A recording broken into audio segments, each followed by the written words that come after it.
C'est باش دير فيه لا بريزونطاسيون سي مع لا بريزونطاسيون s'il vous plaît.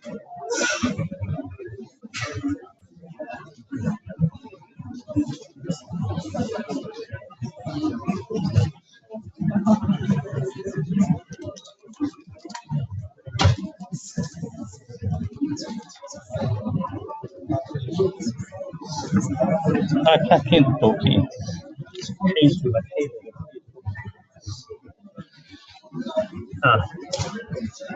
كاين غير سيرمون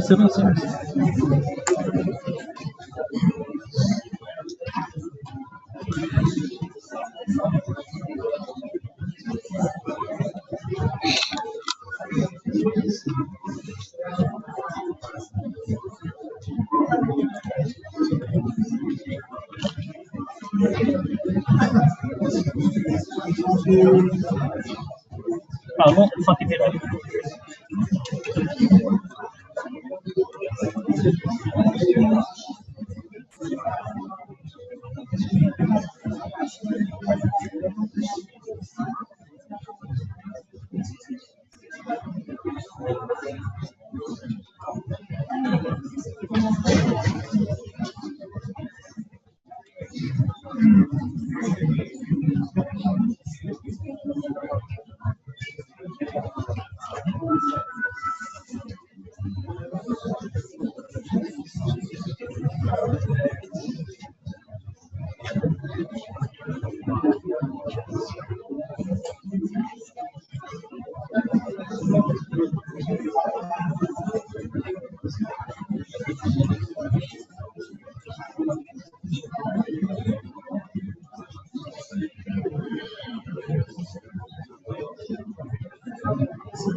C'est bon? C'est bon.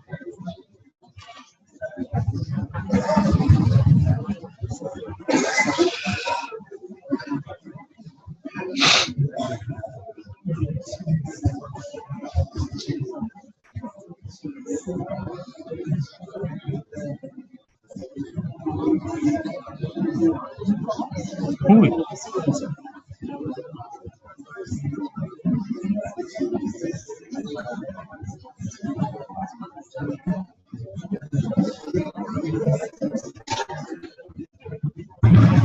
Alors, on enchaîne avec le travail de deux.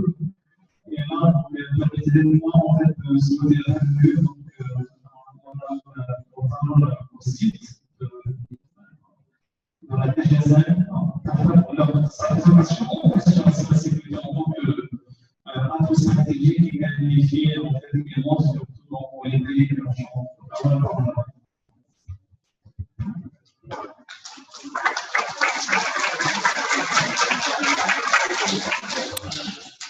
merci.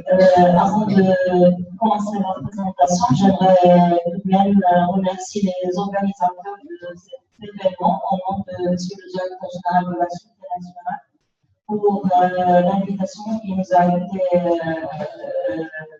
envoyée et pour la participation dans cet événement qui concerne en fait les administrations, les citoyens, les entreprises. Donc, c'est une question d'ordre stratégique et national. Donc, cet exposé il portera essentiellement sur les menaces cybernétiques, les cyberattaques ou les cyberarmes, et la notion de cybersécurité ou la sécurité des systèmes d'information qui en découlent. Donc, pour commencer, donc, comme ça a été cité tout à l'heure, donc les systèmes d'information, les technologies de l'information et de la communication font désormais partie intégrante de notre vie quotidienne. Donc, il y a une évolution de ces technologies dans la vie quotidienne sur différents niveaux, soit sur le côté social, le côté culturel, le côté économique pour les pays ou le côté politique et stratégique. Donc, des informations qui ont été considérées avant comme étant très secrètes, des informations qui touchent la vie privée des citoyens, des indicateurs économiques, des données qui permettent d'avoir une compétitivité entre les entreprises sont désormais disponibles sur Internet ou gérées par des systèmes informatisés et stockées au niveau des bases de données. Donc, compte tenu des vulnérabilités techniques qui sont inhérentes aux outils techniques informatiques et réseaux, donc ces données sont exposées à des risques, des menaces de divulgation, d'atteinte à l'intégrité de ces données. Donc, ce qui a créé des changements profonds au niveau de la société d'aujourd'hui. Donc, on parle plutôt de société câblée, de société de l'information, de société de partage, avec le développement du Web 2.0. Donc, ces changements profonds, donc, ils ont créé un passage entre deux sociétés de nature différente. On passe du matériel à l'immatériel. Donc, ce changement, cette transition devra être accompagnée par des outils de gouvernance, de la bonne gouvernance, des outils de contrôle et des outils de sensibilisation pour assurer cette transition d'une façon efficace en tirant profit de ces nouvelles technologies sans pour autant affecter ou impacter négativement les systèmes de valeur au niveau des pays. Donc, la menace cybernétique, il est multiforme. que ce soit en termes de commanditaires présumés ou les auteurs de ces actes malveillants, que ce soit la nature des menaces, que ce soit les objectifs ou de l'attaquant. Donc, quelques exemples, un malveillant de services importants. Donc, ces services peuvent être, par exemple, des services au grand public. Lorsqu'il s'agit, par exemple, des réseaux sociaux qui sont désormais un moyen de communication, d'échange, donc qui touche tous les citoyens, comme ça peut être des outils d'État, des services qui sont mis à la disposition des citoyens. Donc, les attaquants ou ces personnes malveillantes peuvent porter atteinte ou peuvent attaquer ces systèmes pour les rendre inopérants. Donc, on parle d'attaques de type DOS, d'élite service ou bien des attaques DDoS. Donc, on verra tout à l'heure des exemples d'envergure de ce type d'attaque. Il y a tout ce qui est destruction matérielle d'infrastructures névralgiques. Donc, chaque pays a des infrastructures qu'on appelle infrastructures d'importance vitale, qui touchent soit par exemple l'économie du pays, qui touchent les services gouvernementaux, qui concernent par exemple l'éducation. Donc, un ensemble des secteurs qui sont essentiels pour le pays, dont l'impact peut avoir des conséquences fâcheuses pour le pays. Donc, une atteinte ou une attaque contre ce système peut avoir un impact des fois catastrophique sur tout un pays. Donc, il y a tout ce qui est vol ou altération d'informations sensibles. Cette information peut être, par exemple, un savoir-faire qui est développé par une entreprise, peut-être de la recherche scientifique qui est gérée au sein des labos, peut-être une information de souveraineté où l'impact peut avoir des conséquences très graves. Il y a prise de contrôle d'un dispositif à des fins hostiles, et ça peut concerner, par exemple, un simple utilisateur. Donc, je pense que vous avez entendu les attaques de type botnet où un attaquant peut prendre le contrôle du PC d'un citoyen simple qui n'a pas normalement implémenté des mesures de sécurité convenables au niveau de son PC. Il commence à opérer ses attaques en utilisant ce PC. Donc, pour celui qui est attaqué, s'il a recours à des outils d'analyse numérique, donc on a l'impression que l'attaque est de telle adversité ou de tel PC, alors que l'attaquant a juste piégé ce poste pour faire passer ses attaques en faveur de ce poste. Il y a tout ce qui est diffusion de contenu illicite, et là, ça touche plus à la cybercriminalité. Donc, c'est du contenu normalement préjudiciable ou illégal qui est diffusé sur Internet. Donc, c'est un monde où la communication est un peu libre. Donc, cette liberté de communication, des fois, elle dépasse les limites. Et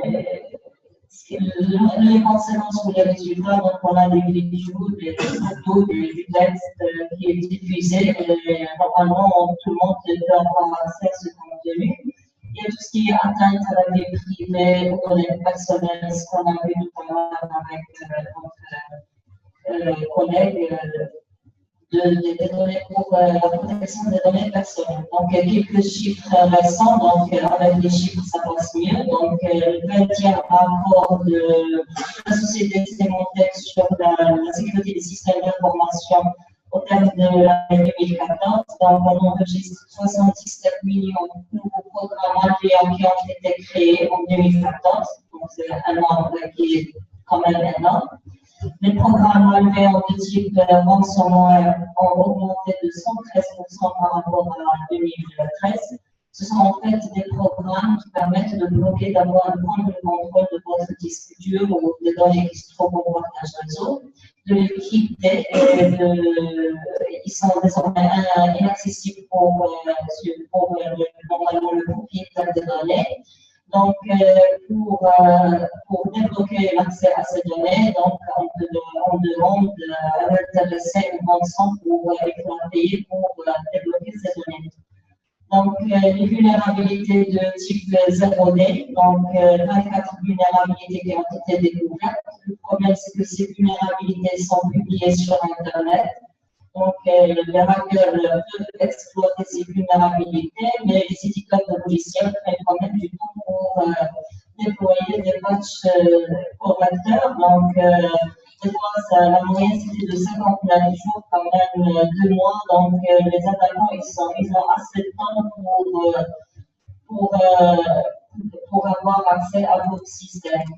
Donc, au niveau national, donc, suite à l'enquête effectuée annuellement par l'ANRT ou l'Agence nationale des télécommunications, donc en 2013, on avait 6,3 millions d'internautes au niveau national, donc soit 56% de la population marocaine. D'autres chiffres qui sont encore alarmants, c'est que la majorité de ces internautes se situe entre l'âge de 12 ans et de 24 ans. Donc, on a un public jeune qui n'est pas normalement sensibilisé au risque d'une navigation qui n'est pas normalement assez préparé pour naviguer tout seul sur Internet où il y a du contenu, comme on a dit tout à l'heure, illicite. Donc, quelques exemples d'attaques ou de cyberattaques qui ont visé les intérêts de tout un pays. Donc, le premier est le plus bien médiatisé, c'est les attaques contre l'Estonie. En fait, l'Estonie, c'est un pays qui est très avancé en matière d'informatisation des services, de e-administration, le e-commerce. La plupart des services sont offerts à travers Internet depuis quelques années. Donc, fin avril 2007, donc c'était le lendemain d'une décision politique qui était le déplacement d'un monument qui est érigé de l'armée soviétique qui a participé dans la libération du pays contre l'occupation allemande en 1944. Donc, ce statut était situé au centre de la ville, donc ils l'ont déplacé. Il y a eu cette décision de le déplacer vers un cimetière militaire. Donc, cette décision politique fut contestée par la Russie. Et en même temps par la population russophone qui représente 30% de la population de l'Estonie. Donc, ces contestations se sont manifestées par des attaques contre les systèmes informatiques du pays. Donc, le 9 mai 2007, il y a eu 58 sites gouvernementaux et privés qui ont été indisponibles. Donc, il y avait des types d'attaques DDoS, Distributed Denial of Service. Donc, ces attaques qui ont initié plusieurs communications envers ces sites, ils sont rendus tous ces sites indisponibles. Donc, il y avait une paralysie au niveau du pays.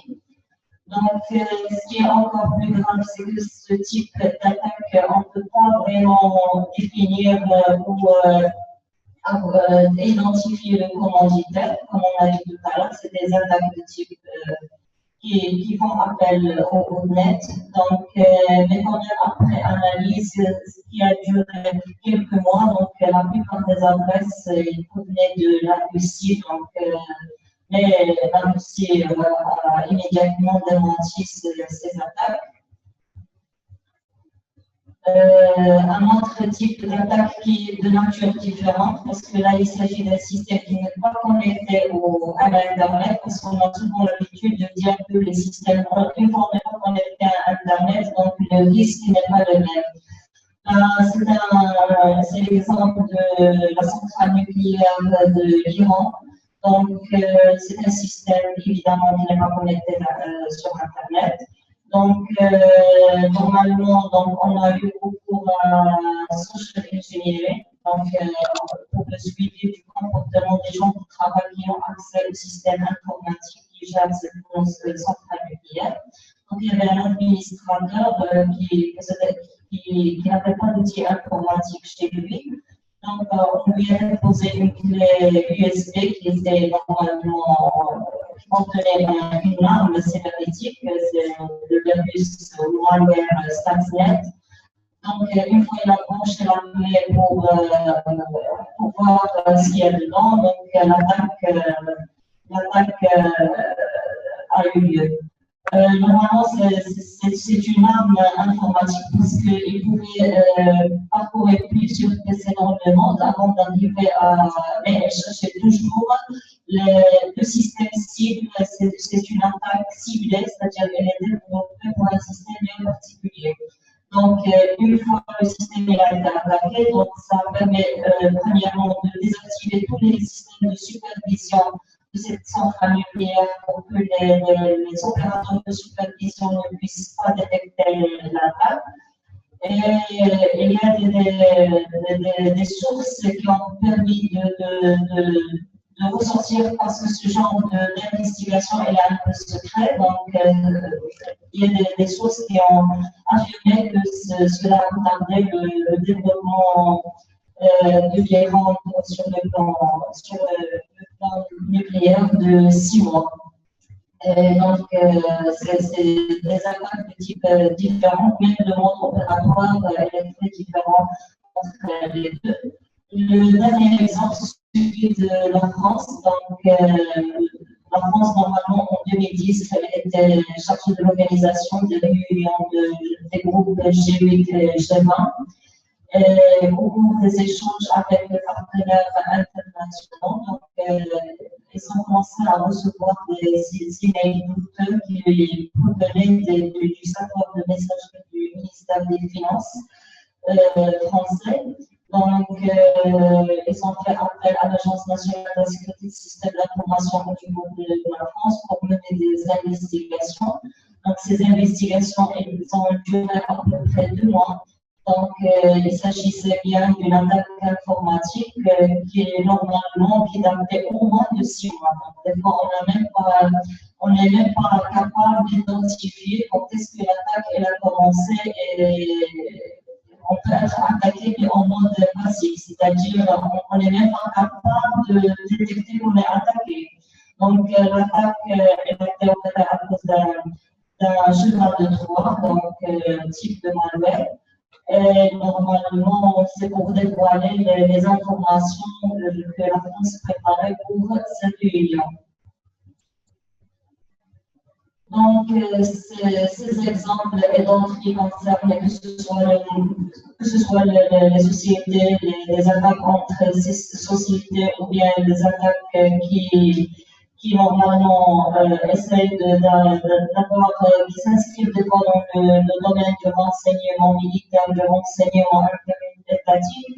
Donc, ça devient une guerre à part entière où les armes sont désormais informatisées.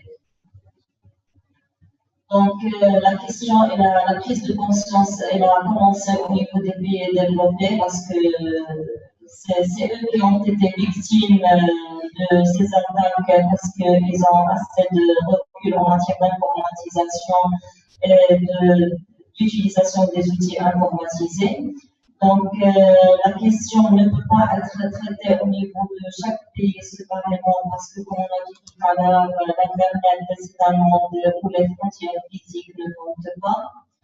Donc, d'où la prise de conscience dans le cadre d'institutions internationales pour d'abord définir, que ce soit sur le plan réglementaire et légal, comment faire si l'attaque sur un pays provient d'un autre pays. Donc, l'UET ou l'Union internationale des télécommunications, qui est l'entité chargée de tout ce qui est technique auprès de l'ONU, elle a tout d'abord défini ce que c'est cybersécurité, parce qu'on a toujours le réflexe de penser sécurité ou cybersécurité, c'est tout ce qui est technique.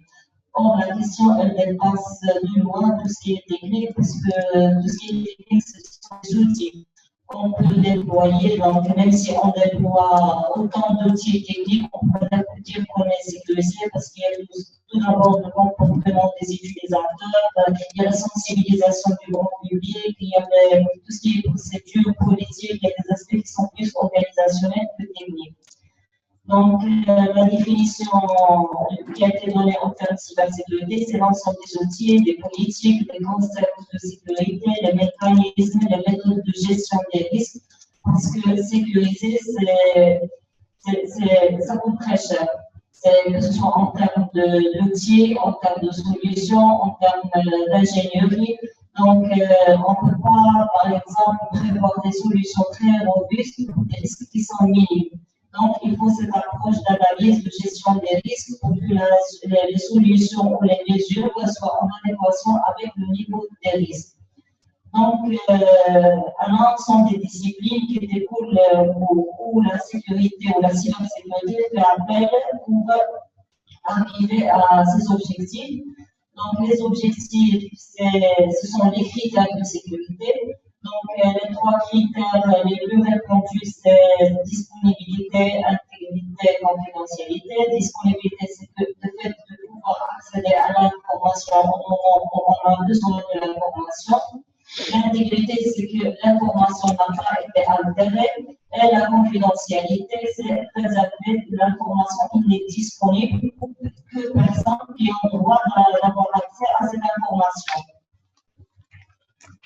Donc, ces mesures d'accompagnement d'un pays, parce que c'est une question, comme on a dit tout à l'heure, qui relève de l'aspect stratégique, de l'aspect politique. Donc, il doit être prise en charge au niveau du pays, au niveau du plus haut niveau de décision au niveau d'un pays. Donc, c'est soit elle est prise en charge au niveau du gouvernement, au niveau du ministère de la Défense. Donc, c'est une question de souveraineté nationale et de souveraineté des données qui ont créé top secret ou des données très sensibles. Donc, d'abord, il faut adopter des stratégies nationales, c'est-à-dire qui sont les institutions qui seront en charge de la sécurité des systèmes d'information au niveau d'un pays, qui sont les attributions de ces institutions. Il faut harmoniser le cadre juridique et légal pour que les lois puissent jouer le même rôle qui est la préservation de la sécurité des citoyens, la préservation de la sécurité de l'économie nationale. Il y a la mise en place de structures organisationnelles dédiées à la sécurité des systèmes d'information, la mise à niveau et le renforcement du cadre législatif, la sensibilisation et la communication, parce que le facteur humain est très important dans tout ce qui concerne la sécurité. Donc, il faut qu'ils soient sensibilisés aux risques liés à l'utilisation de ces nouvelles technologies. Et il faut évidemment tout ce qui est expertise technique, formation de spécialistes pour avoir l'autonomie nationale pour la mise en place de solutions. Parce qu'on ne peut pas dire qu'on est sécurisé si on fait appel à des solutions étrangères. Donc, il faut développer de l'expertise nationale. Donc, c'est un domaine aussi disciplinaire qui a plusieurs disciplines. Donc, on a besoin de juristes dans ce domaine. On a besoin de tout ce qui est technique. Et lorsqu'on dit technique, donc il y a plusieurs spécialités qui sont utilisées. Il y a tout ce qui est cryptographie qui fait appel à tout ce qui est mathématiques, traitement de signal pour tout ce qui est sécurisation des communications, que ce soit par satellite, communication téléphonique, etc. Il y a tout ce qui est informatique, électronique, ingénierie de réseau. Plusieurs domaines techniques interviennent dans ce domaine. Il y a tout ce qui est législatif et réglementaire. Il y a tout ce qui est normes et méthodologie. Donc, pour gérer les risques, on a besoin de méthodes de gestion des risques, EBIOS, MIALI ou autres. On a besoin de protocoles sécurisés pour sécuriser tout ce qui est communication réseau. Il y a tout ce qui est éthique pour garder en même temps la sécurité des données qui circulent sur Internet, la liberté de la communication, puisque c'est un point très important dans tout ce qui est Internet. Il y a cette liberté de communiquer, mais en même temps, cette liberté doit être encadrée. Il y a tout ce qui est bonne gouvernance pour tirer profit de tous ces atouts, mais en même temps préserver, comme on a dit, un système de valeurs. Donc voilà, c'est tout ça pour le domaine de la cybersécurité, ce qui rend la question une question délicate, que ce soit au niveau des pays, que ce soit à l'international. Donc, au sein d'un organisme, donc, on a vu un petit peu la cybersécurité au niveau des pays et au niveau interétatique. Là, au niveau de chaque organisme, donc il a un système d'information. Lorsqu'on dit système d'information, c'est tout ce qui est informatisé, c'est les ressources humaines de l'entité ou de l'organisme, c'est les outils de travail, c'est les processus métiers. Donc, il faut voir la sécurité du système d'information dans sa globalité, les bâtiments, le tout. Donc, il faut avoir une vision stratégique qui démarre au niveau le plus haut, au niveau hiérarchique le plus haut, pour avoir les lignes directrices du niveau de sécurité que cet organisme souhaite donner à ses informations, à son capital informationnel, les compétences du personnel. Ça commence au niveau le plus haut. Donc, cette analyse, elle se base sur tout ce qui est gestion des risques, classification de l'importance des biens ou des actifs. Donc, ces biens peuvent être bâtiments, peuvent être ressources humaines, peuvent être outils, peuvent être Just a few minutes. de l'organisme. Donc, cette mission est traduite ou elle est synthétisée dans un document qui est appelé politique de sécurité. Donc, dans cette politique, on définit les attributions ou les responsabilités des parties prenantes. Donc, puis après, on passe au niveau technique pour implémenter ces mécanismes qui permettront d'être en adéquation avec la politique. Une fois ces mesures sont appliquées, bien sûr, on a besoin de faire des audits, des points de contrôle pour mesurer la différence entre cette politique et ce qui est implémenté pour générer des indicateurs de performance pour pouvoir améliorer ce niveau en permanence. Et puis après, tout ce qui est opérationnel pour, par exemple, assurer une continuité du système, continuité d'opérabilité du système, des tableaux de bord, des indicateurs de sécurité pour savoir où on est, des bilans d'amélioration pour, c'est un processus qui n'est pas appliqué une seule fois, on dit voilà, on est sécurisé, puisque les cyberattaques évoluent en permanence, donc on doit toujours faire des points de contrôle, de remise en cause pour s'améliorer en continu. Donc, voilà grosso modo des notions de base sur la cybersécurité, sur ce qui se passe au niveau international comme national. Et merci.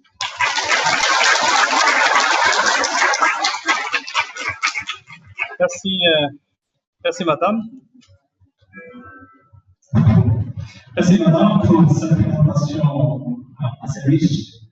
Donc, on a ici en fait de voir parmi nous en fait pour ce genre de partage. En fait, ça a l'air de donner l'impression qu'on est en fait dans une nouvelle ère en fait de partage avec les départements considérés à un moment donné très sensibles. Aujourd'hui, donc on peut partager en fait toutes les informations. Et je vous rappelle encore une fois que toutes ces présentations, en fait, ils sont en ligne, en live stream, c'est au niveau international. Donc, en fait, tout le monde pour ça. Donc, ça donne quand même en fait